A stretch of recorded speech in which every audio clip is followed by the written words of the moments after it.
भगवान वामन जब ब्रह्मचारी का रूप धारण किए, छोटे से हैं 52 अंगुल के 52 भगवान, तो भगवान को ब्रह्मचारी के रूप में देख करके महर्षियों को बड़ा आनंद आया। अब प्रजापति कश्यप जी को आगे करके उस बालक का उपनयन संस्कार करना प्रारंभ की। तो सर्वप्रथम देवगुरु बृहस्पति जी ने भगवान वामन को यज्ञोपवीत धारण कराया, जनेऊ, और प्रजापति कश्यप जी ने मूज की मेखला करधन धारण कराई भगवान वामन को।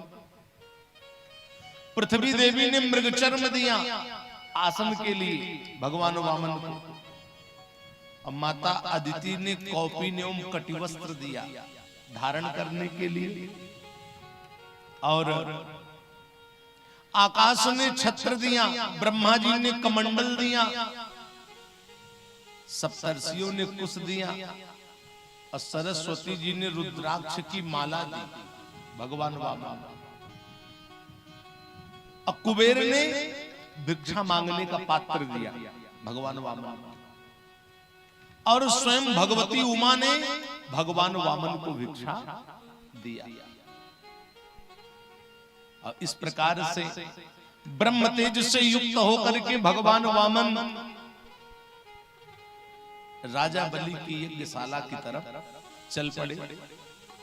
जो भगवान जगत को दान देने वाले हैं, जो भगवान विश्व का पालन करने वाले हैं, विश्व का पोषण करने वाले हैं, वो भगवान स्वयं राजा बलि के यहां दान मांगने के लिए चल पड़े। श्रोताओं, भगवान वामन राजा बलि की यज्ञशाला के समीप पहुंचने वाले थे, थोड़ी दूर रह गए थे, एक छोटी सी नदी पड़ गई। अब भगवान वामन उसको पार करने के लिए उसमें प्रवेश किए। अब छोटे से थे 52 अंगुल, डूबने लगे तो फिर वापस चले आए। जब भगवान मनुष्यों की तरह लीला करते हैं तो उस समय कौन जान सकता है कि ये जगत के स्वामी हैं, जगत के ईश्वर हैं,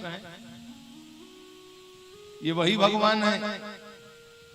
जब 12 अवतार लिए थे तो इनके रोमकूप में समुद्र का सारा जल समा गया था। आज वामन ब्रह्मचारी का रूप धारण किए एक छोटी सी नदी नहीं पार कर पा रहे, प्रवेश होते थे और डूबने लगते फिर वापस चले जाते। तो उस पार से एक ब्राह्मण देख रहा था भगवान वामन, बोला, कहिए ब्रह्मचारी जी कहां जाना है, मैं आपको नदी पार करा दूं क्या? भगवान वामन बोले, मैं राजा बलि की यज्ञशाला में दान मांगने के लिए जा रहा हूं। तो उस ब्राह्मण के मन में लोभ आ गया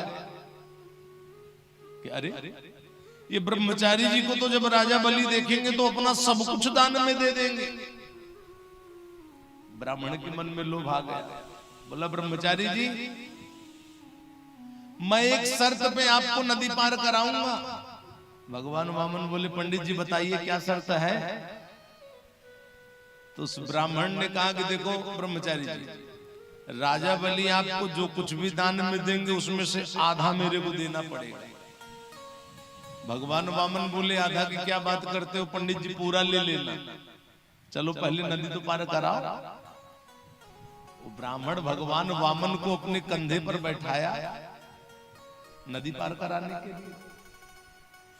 तो भगवान के अंग का स्पर्श होते ही उसको ब्रह्मानंद की प्राप्ति हो गई, दिव्य आनंद की प्राप्ति हो गई। भगवान वामन के चरण को देखा तो उसमें जव, अंकुश, कमल आदि के चिन्ह अंकित थे। ब्राह्मण समझ गया कि ये कोई साधारण ब्रह्मचारी नहीं है, ये जगत के स्वामी भगवान विष्णु हैं, और देवताओं का कार्य सिद्ध करने के लिए ये राजा बलि के यहां दान मांगने के लिए जा रहे हैं।